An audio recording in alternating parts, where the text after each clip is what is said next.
Hi kids, I'm Storytime Pup, and welcome to the Storytime Pup Show.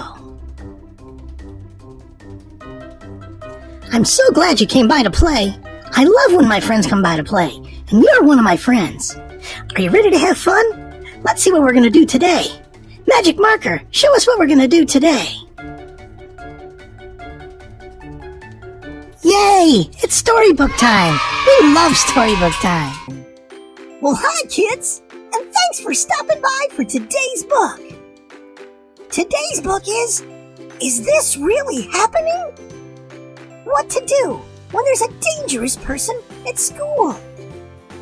And it's written by Amber N. Wilson, LCSW, LCDC. Are you ready? Okay, let's get started with today's book. Today was popcorn and movie day at my school. So when the bell sounded, ring, ring, ring, that morning, everyone in class was excited to start the day, including me. The day began beautifully, but by the time it was through, it would change dramatically. But before any of this happened, I watched Josie run into the classroom just as the bell rang. She took her seat. Seconds later, we heard a second set of footsteps running in our direction from down the hall.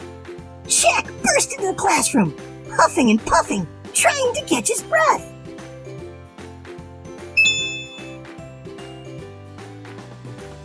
Mr. Brockman, our homeroom teacher, shook his head from side to side in disapproval and held up 3 fingers. "Slow down," he said. "Take 3 deep breaths. In and out, in and out, in and out. Now, put your backpack up and have a seat." Jack, who never stopped smiling during that exchange, sat down in his seat. Even admonishment by the teacher could not ruin his popcorn and movie day excitement. In fact, I think that even Mr. Brockman was in a good mood since he let Jack's behavior slide instead of sending him to the office. There's something about the mixture of popcorn and movies that will make anyone happy. "What movie are we watching today?" I interrupted without raising my hand. Mr. Brockman shot me a quick stare and then answered, "For those of you who behave, we will be watching The Squirrel Tales 2.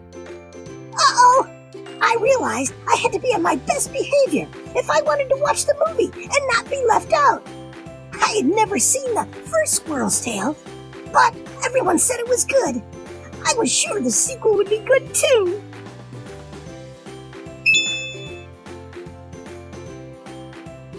Naturally, before we got to the good stuff, we would have to learn about math, different types of poetry in English class, and finally, science. That would get us to lunch, the first nice break. As I sat through Mrs. Wood's talk on hippopotamuses during science class, I began to imagine the start of the movie and the bag of popcorn I would be holding. It made my mouth water. Unfortunately, that's precisely the time that things took a turn for the worse.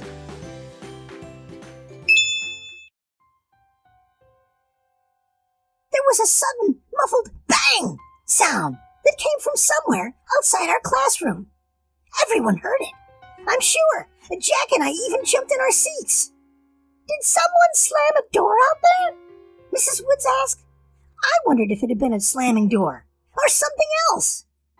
Mrs. Woods poked her head out of the classroom door, but did not see anything out of the ordinary in the hallway at first.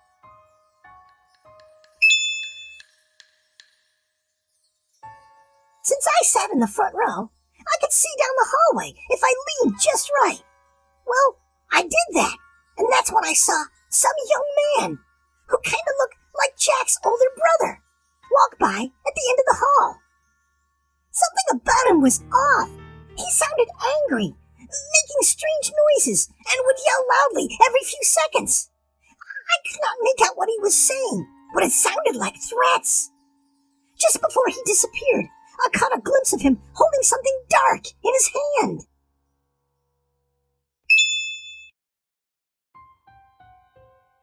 Mrs. Woods must have seen him too, because she quickly closed the door, making sure not to slam it shut. "Shh, everyone," she whispered loudly. "Quiet, please." We could tell from the urgency in her voice that she was serious. Mrs. Woods carefully looked out in the hall again and spotted a couple of students walking by. She hurried them into our classroom with a loud psst. Things got very hectic after that. She closed the classroom door, locking it by placing a classroom's chair leg through the door handles and turning it. Then she turned out the lights and pushed the red button on the intercom to notify the front office of what she saw. A few seconds later, the intercom blared, "Lockdown! Lock! Lights! Out of sight! Repeat! Lockdown! Locks! Lights! Out of sight!"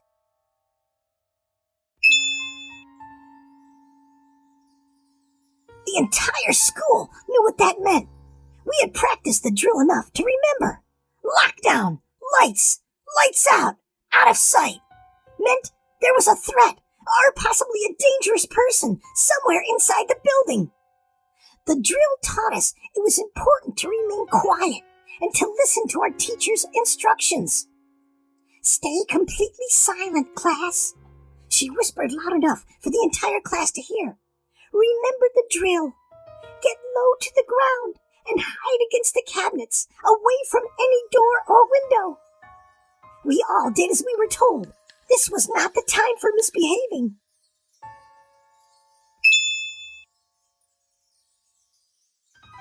I felt my heart beating hard in my chest and worried it might be making too much noise. Josie also appeared upset because she was sniffing quietly through tears. Jack got our attention by holding up 3 fingers and mouthing, "Slow down. Take 3 deep breaths. In and out. In and out. In and out." She followed his instructions, as did I, and we both calmed down.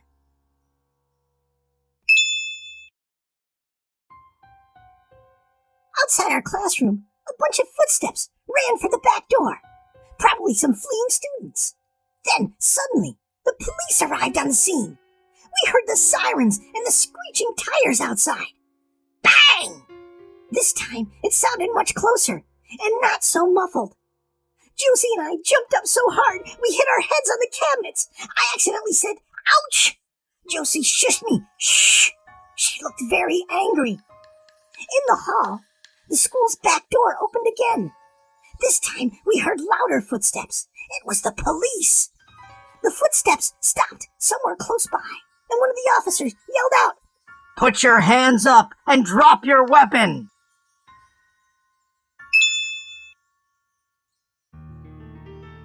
The rest happened in a blur. I must have been in shock. Is this really happening? I thought to myself.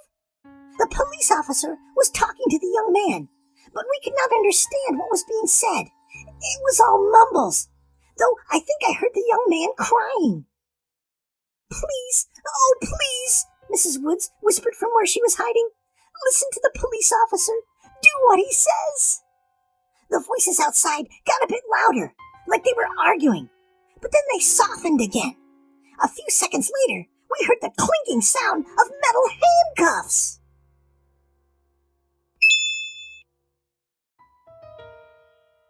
"They got him," Mrs. Woods denounced after peeking through the classroom door's small window.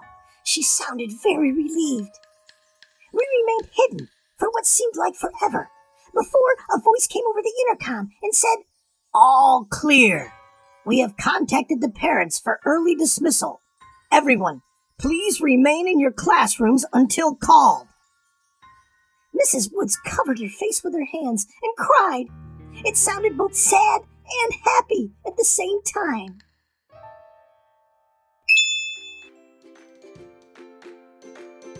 After speaking with the office for a few minutes, Mrs. Woods addressed the class, saying, "It's okay. We're all safe now, and I'm glad no one was hurt. You can get back to your seats." I saw that her eyes were puffy and red. She was not the only one in class who had those.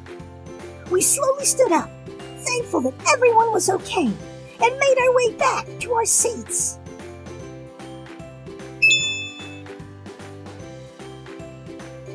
My right hand was shaking a little. I placed it over my heart and felt my heart beating fast again. It made me breathe even quicker, and I started to panic. As if she felt what I felt, Mrs. Wood asked, "Is everyone okay?" This was a very close call, but you did wonderfully. I'm so proud of all of you for following directions and staying safe. I was glad she said what she said because it calmed me down. But for some reason, it made Josie and Jack chuckle. Go figure.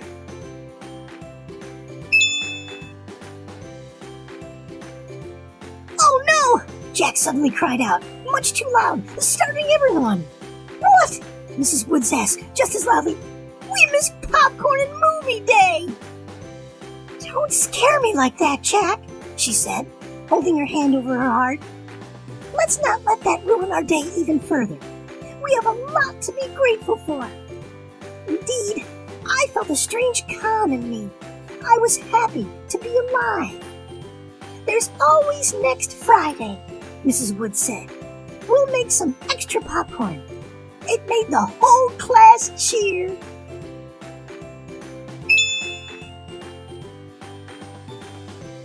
Our names were called, one by one, over the intercom when our parents arrived.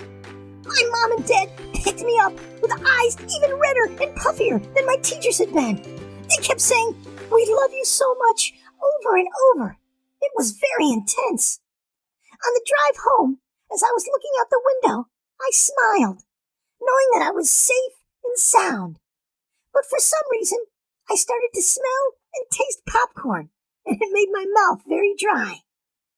Popcorn and movie day became much more meaningful to us after that day. The end. So what did you think about today's book? There was a very important lesson in today's book. I'm not sure if you're in school or if you ever do these kind of drills. Maybe you do. But one thing is important. If you ever have a scary situation in school, just follow the directions of all the teachers and all the adults, and they will help keep you safe. And be sure to make sure you stay calm. I hope you all learned something from this book. I want to say a great big thank you to Amber and Wilson for sharing this important lesson with us.